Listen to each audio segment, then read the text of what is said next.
Change the lens inside your mind and the world will rearrange itself, because the life you live is invented by the thinking you keep.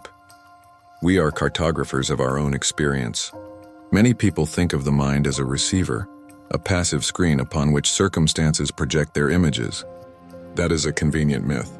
In truth, the mind is a map maker. It draws pathways, sets borders, decides which places are safe and which are not. The map precedes the journey. Two travelers in the same city will take different streets, enter different cafes, and end up in different neighborhoods because each carries a different map. The same is true for your life. If your internal map insists you are fragile, you will navigate toward evidence that confirms fragility. If it pictures the world as hostile, every ambiguous face becomes a threat. This is not moral failing. It is economizing. The brain conserves attention by using prior sketches to predict the present.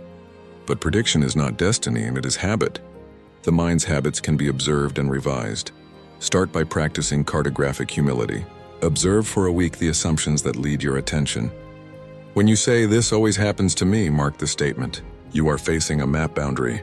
Ask where that belief came from. Often, maps are inherited. Parental warnings, cultural scripts, early disappointments. Naming origin strips the belief of its unearned authority. Next, design counter-experiments. If your map anticipates scarcity, practice small acts of abundance, share a resource, offer time without margin, make an unexpected gift. Record the outcomes. The purpose is not to prove the opposite in a single grand gesture, but to provide repeated disconfirming data so the mind can redraw routes with less friction. The brain prefers economy. It will update the map when the cost of keeping the old one becomes clear. Images help. Maps are visual. Imagine a new landscape.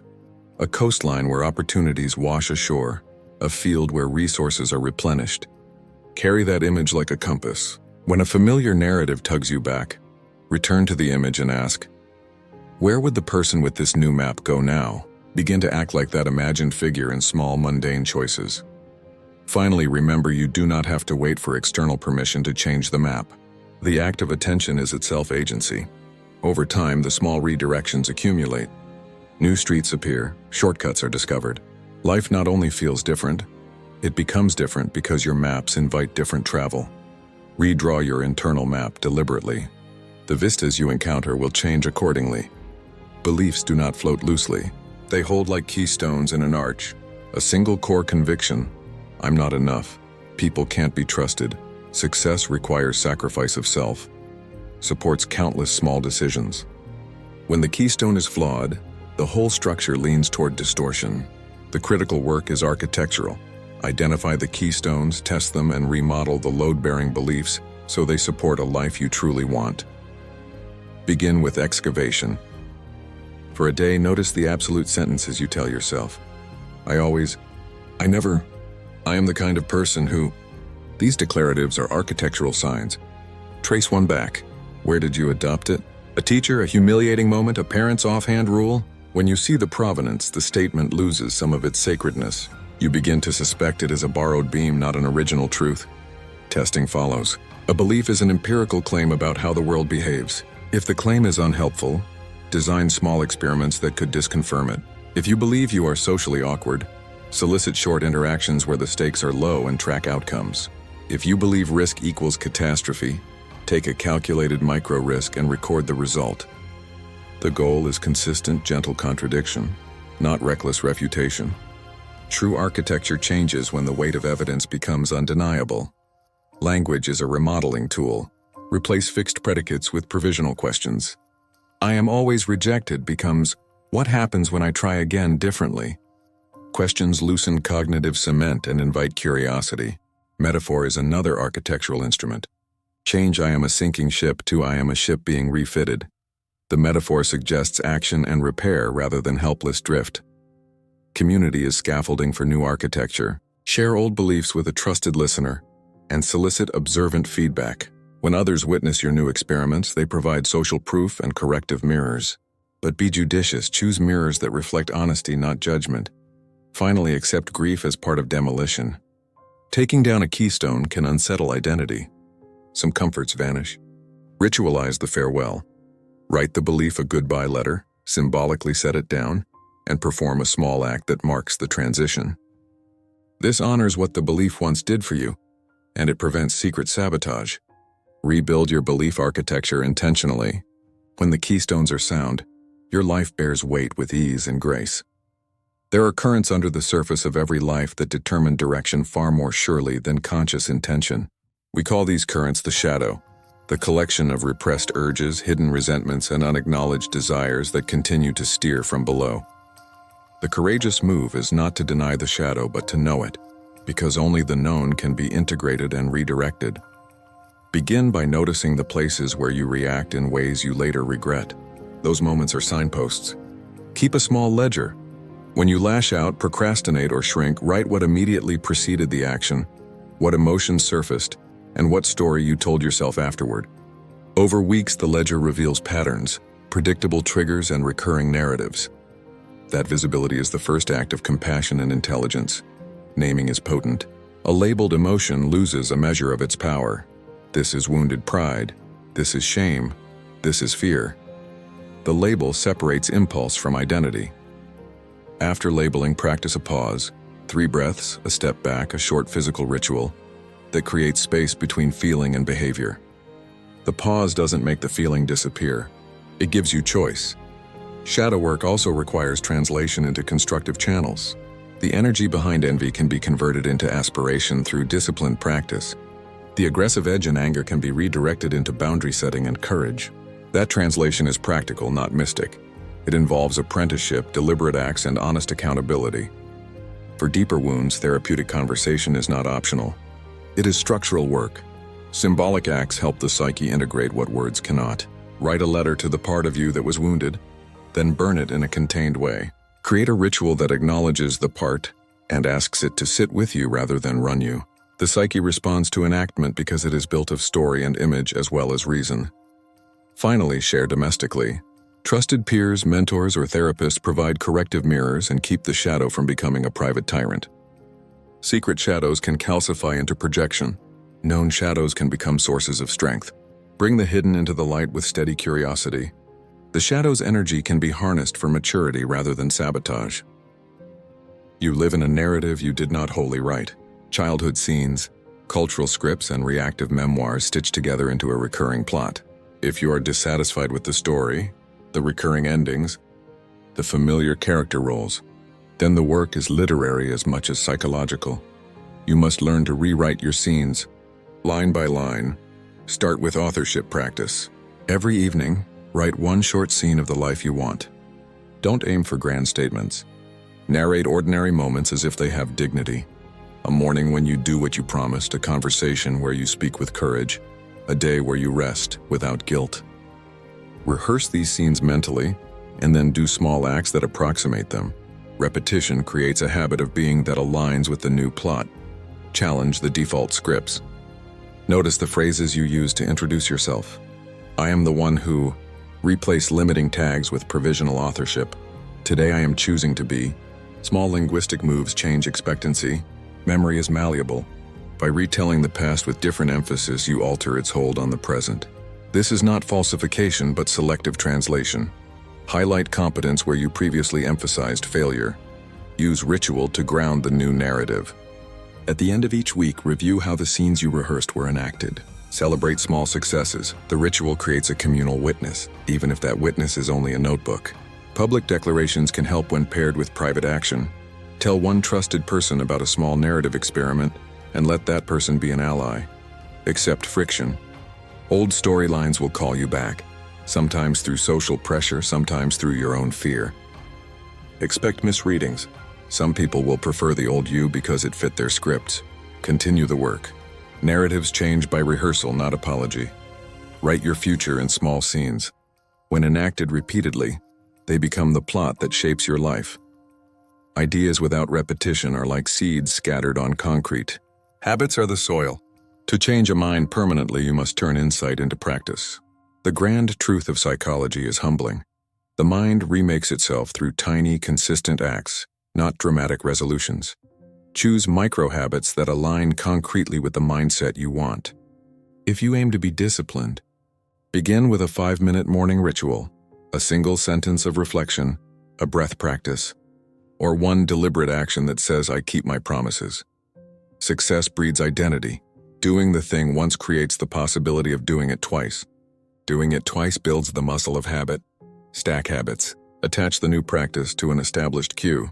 If you already brush your teeth every morning, add 1 minute of focused breathing immediately after. The cue-action pairing reduces reliance on motivation and turns the act into an automatic step in the routine. Over weeks, the small steps compound into a different default. Accountability amplifies micro-habits. Share your practice with a single witness, a friend, partner, or a small group. The public and private converge. The social element adds friction that resists slipping. When you report progress, the act of reporting itself becomes reinforcement. Measure and iterate. Keep a simple log. Did I do the practice today? If not, why? Don't moralize absence. Analyze its cause and adjust. The science of habit is forgiving. Design recovery rules. Miss once, do 2 the next day. To keep momentum without guilt. Finally, link habits to identity statements. Say, I am the kind of person who finishes small things, and test it by finishing micro-tasks. Identity follows repeated practice more reliably than it follows argument. When the habit writes itself into neural architecture, the mind's map shifts and new choices feel natural. Practice small acts with stubborn faith. In time, they become the architecture of a different mind. Feelings are not enemies of reason. They are signals with purpose. To change your mind is to learn the grammar of your emotions so they inform rather than hijack decisions. The mature stance is not to suppress feeling, but to translate it into accurate data and disciplined action. First, cultivate emotional naming. When a surge arises, label it precisely. This is frustration. This is grief. This is anticipatory anxiety. The label decouples the sensation from narrative judgment and reduces reactivity. Naming is a cognitive airlock. It creates the space in which thought can operate. Second, read the body. Emotions arrive in posture, breath, and tension. A rapid heartbeat calls for calming breath. Clenched jaws call for release. Somatic practices, brief breathing cycles, grounding posture, a short walk, return you to baseline and allow reasoned choice. Third, interrogate emotions' message. Ask, what value is being defended here? Many strong feelings protect core needs: autonomy, belonging, integrity. When you decode the meaning, options appear. If anger defends dignity, boundary setting is an intelligent response. If sadness advertises loss, ritual or repair may be the answer. Fourth, practice emotional rehearsal. Visualize a provoking situation and practice your composed response. The mind learns through simulation. The rehearsal builds neural patterns that make composed action more likely in reality. Finally, integrate compassion. Emotions are not flaws.